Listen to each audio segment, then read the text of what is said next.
Hey guys, it's Len here with HobbiesofaMan once again, and today we're going to be doing another Sunday back issue video. It's been a while since I did one of these, so I'm going to explain what the concept is here again. Basically, I have a bunch of random single issue comic books that I just would never read on their own.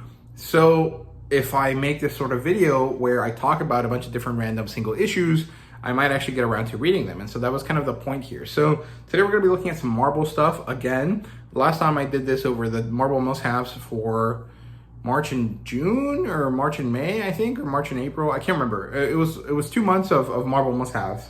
Today we're going to be looking at 6 different comic books. Actually 5, sorry. And they would be issue number 3 of The Mystery of Ultra 7, All Out Avengers number 2. This is by Robert Landy? No, Derek Landy.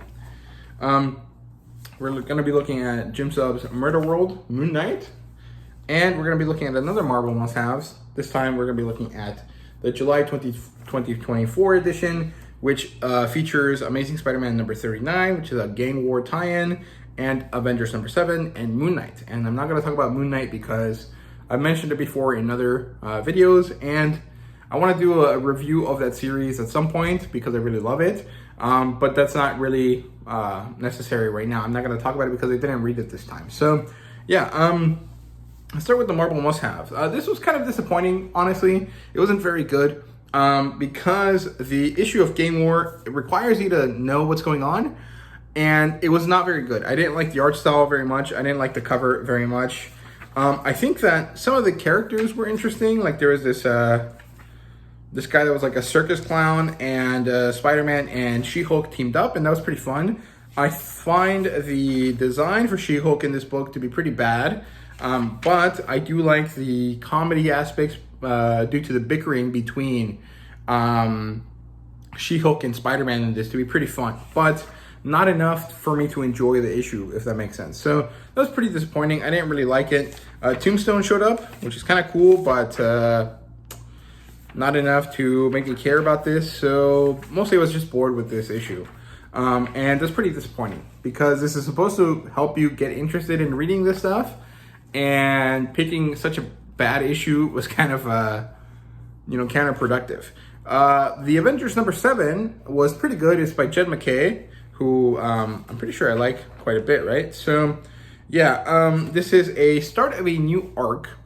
And that's actually really helpful because it makes it so that you don't really need to know what's going on. You can just kind of jump in, and it gives you an introduction and tells you what's going on. And it also kind of starts the story arc that is dependent on stuff from before, but not so dependent that you're completely lost if you don't know what's going on, right? So the team in this case is Captain Marvel representing the Star, Captain America, the Sam Wilson one, representing the Icon, Scarlet Witch being the Witch, the Vision being the Construct, Thor being the God, and Iron Man the Engineer, and Black Panther T'Challa as the King. And it basically is about these characters having to have a fight against this giant creature thing, and against this like puppeteer, I guess, that is trying to kill everyone. And it's broadly speaking pretty cool. There's some really awesome artwork here. There's some fun work with the iconography of the characters. I have no clue what's going on here, but man, look at that. That's awesome. And broadly speaking, I liked it. I thought it was fun. It was interesting. I did get interested enough in the concept of the Avengers at this point to want to pick it up, but then decided ultimately not to because I don't actually like reading Marvel all that much, which is kind of disappointing because I feel like Marvel is significantly more in my wheelhouse, like than DC in terms of like the understanding of what Marvel is, which is this like, the life outside my window kind of mentality. But that doesn't really work out for me when I read the comic books because they end up being really annoying and not very fun, and the melodrama is not exciting, and that's kind of disappointing. But I do enjoy reading free comic books, so I do end up getting these even if I don't necessarily think I'm gonna love them, right? So yeah, and it turns out that the bad guy in this issue is Nightmare, and well, it's pretty cool. I really did have a lot of fun with the concept, with the art style, and with the execution.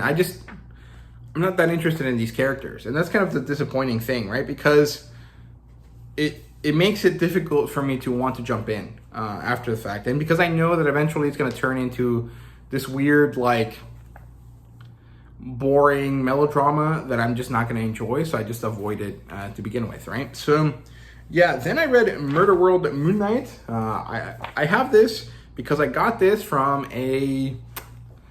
one of those sets that they used to sell at Walmart and HEB and places like that were like a pack of 3 comic books, and they were like $5.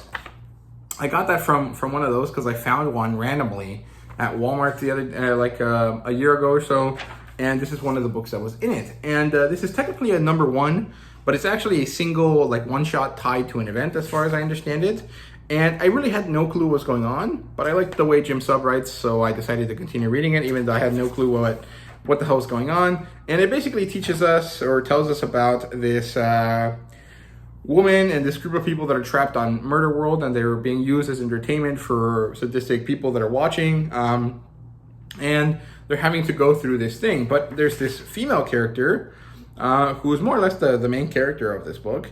I don't know what her name is, but she is some sort of Hydra operative. And she knows that the characters that they're fighting here are fake. They're based on, like, Taskmaster, so they emulate the fighting style of, like, someone that, you know, is picked for them, right? So we get to see these characters interacting and going through this place. They manage to get to the, like, control center of Murder World. They're about to murder the guy that's controlling stuff, but it turns out that it was actually a thing, or like a robot, and it explodes, and they end up having to, like, escape, and they barely manage to do it. And then this guy that's controlling everything decides to attack them using Moonknight. And so that's where the title comes from, Murder World Moonknight. And it's pretty fun, it's cool, but Moonknight isn't really fighting the way Moonknight fights. So it's not that exciting. It's just like he just looks like Moonknight, right? And this Hydra operative manages to escape, even though everyone else that was with her dies, and she has to face off against Moonknight. But eventually, at the end, Moonknight is destroyed by a gunshot, and then it reveals that it's actually because Black Widow showed up. And that's a pretty cool way to end the issue, but there was really no point in me really reading this or getting into it, because I didn't know what was going on. It was just kind of in the middle of the story, and I didn't care about the characters. The art style was pretty fun throughout, so I liked that. Some of the character designs were cool, but it is what it is, right? On the other hand, All Out Avengers number 2 was actually pretty cool. I was kind of far enough into the thing that I could skip some of the initial world building aspects, but also not so far in that I didn't really know what was going on. And I really enjoyed this. So this was written by Derek Landy, and the penciler was Greg Land, and I actually really enjoyed this. I thought it was really cool. So basically, Dr. Doom is leading the Avengers right now because previously he and his evil persona, or like the evil half of him, split up. And so there's normal Doom, who they call Victor, and Dark Doom. And when Victor and Dark Doom are connected, or they're sharing the same body, that is when you get normal Doctor Doom, right? But because they're separated, you get this, like, idealistic, like, Captain America-esque version of Doctor Doom that's Victor, and then you get this, like, Darth Vader, evil motherfucker kind of vibe from Dark Doom. And so Victor is trying to lead the Avengers in order to stop Dark Doom and kind of reabsorb him into himself in order to save the world from Dark Doom, who basically is a psychopath, right? And he has no reason to stop himself from doing anything because he doesn't have any of his positive traits, and so he just wants to destroy everything and take it over, and so they have to fight him. And the way they fight him is pretty convoluted because it's not about defeating him, it's about having him reabsorbed into Victor. You get to see that Dark Doom is crazy powerful, and he's badass, and he's doing some really interesting stuff, but they come up with this convoluted plan, they execute it. It doesn't really work properly, but it manages to work enough that they manage to stop him, and then he gets reabsorbed, and he goes back to being the normal Doctor Doom, who's kind of like a piece of shit, but also kind of like very much like deserving of being like that. And it was a pretty cool issue. I actually wanted to read more of this. I wanted to come back and read more of these issues, but like I said before, Marvel usually kind of disappoints me, so I just don't really bother getting anything from them. So yeah, but it was a pretty good issue. I recommend you guys check that out. It's a pretty fun run, at least based on that issue, right? So yeah, and then ultimately, and then finally, we finish off with Ultraman, The Mystery of Ultra 7. This is a, this is like the middle chapter of the third portion of the storytelling that is being done by Kyle Higgins and Matt Groom and Ryan Parrott for the Ultraman series. So I basically just wanted to get this because I wanted to read this because I wanted to know if I liked the Marvel run on Ultraman. Because I really liked the Ultraman Rising movie and I want to get more into Ultraman because of it. And right now there's like this big push to make Ultraman accessible here in the States, between the fact that Viz released its Ultraman manga on the app. Ultraman Rising came out on Netflix. There's a new Marvel Ultraman X Avengers crossover, and there's a new Spider-Man and Ultraman series that released today, August 14th. On the Viz app as well. So there's this big push, and I was reading this like last month because I heard that all of these things were going to come out, and I wanted to kind of get on the Ultraman train while it was kind of steaming and getting ready to get serious right now for here for the US, right? So I wanted to check it out. I actually really liked it, and I ended up buying all of the Marvel Ultraman comics because I got them all at a really good price because of it. So Ultraman, The Mystery of Ultra 7, Issue 3 is the middle of the story. It's kind of usually the hump in the story, like the part where it's not really all that interesting, right? Because it's literally the middle issue in this 5-issue run. But this was actually pretty fun. It felt pretty climactic. There's a lot of cool stuff happening here. So we have the male character that's supposed to be the Ultraman character here. He jumps off Ultra 7 or somewhere. He jumps off somewhere onto Ultra 7, misses, and ends up hitting the ground. But thankfully, the Ultraman saves him. Then they transform, and there's this awesome spread. It looks so cool. I love how that looks. I think it's so phenomenal. And then it turns out that Ultra 7 is mad, and so he doesn't actually beat the kaiju. He starts punching Ultraman. And then he starts, once Ultraman's knocked down, he starts beating up these kaiju. And it turns out that Ultraman and the guy that's inside him, or the human that he bonded with, are having this philosophical or ethical discussion, right? Which is, Ultraman, your brother Ultra 7 is a problem right now. He's angry, he's not gonna listen, and he's hurting people and things and kaiju and everything, and you have to stop him. I know you don't like to do violence, but this time it's necessary. And Ultraman doesn't really want to, but you know, as they interact with Ultra 7 more and they see that he is rampaging and he is kind of going berserk, Ultraman finally, you know, says, yes, okay, we will beat the shit out of my brother so he calms down. And so now that they're aligned, they power up again and they have this really cool fight between them. And it's really awesome. And I love this imagery. This is straight up like out of Pacific Rim, right? Like, I'm pretty sure this is how Pacific Rim starts.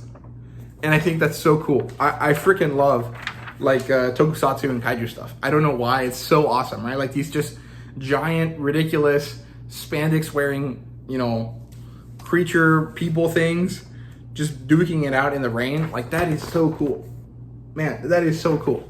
So yeah, I decided I loved it and I bought all of them, and I am gonna trade wait for the Ultraman Avengers crossover because I don't want to start collecting single issues of it, because that's just gonna be a new series that I add on to my my collection, and I don't need it because I'm super behind on the series anyways, right? So by the time I catch up to the Ultraman series by reading those 3 Ultraman books that I have, the next one will probably be out already. So there's no point in me getting the single issues, right? So yeah, there you go. That's my second episode of the back issues, the Sunday back issues. I think I have some more videos coming up for that. I do have a lot of single issues over there. The next one is probably going to be a Mike Hoffman comic review kind of grouping, and then I'll do some stuff for Dark Horse's Mecha series, And then I think I have a few other things that I want to look at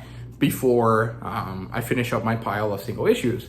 And if I like doing these, I might pick up more random single issues or go back into my long boxes and pull out some random ones and see if that makes sense, right? So yeah, we'll see how this goes. But yeah, I hope you guys enjoyed. If you've read any of these series and you think that they're worth continuing to read beyond the single issue that I read, let me know down below, and maybe I'll find a way to get myself to reading them, right? So yeah, thank you guys so much for watching. I hope you guys enjoyed, and see you guys later.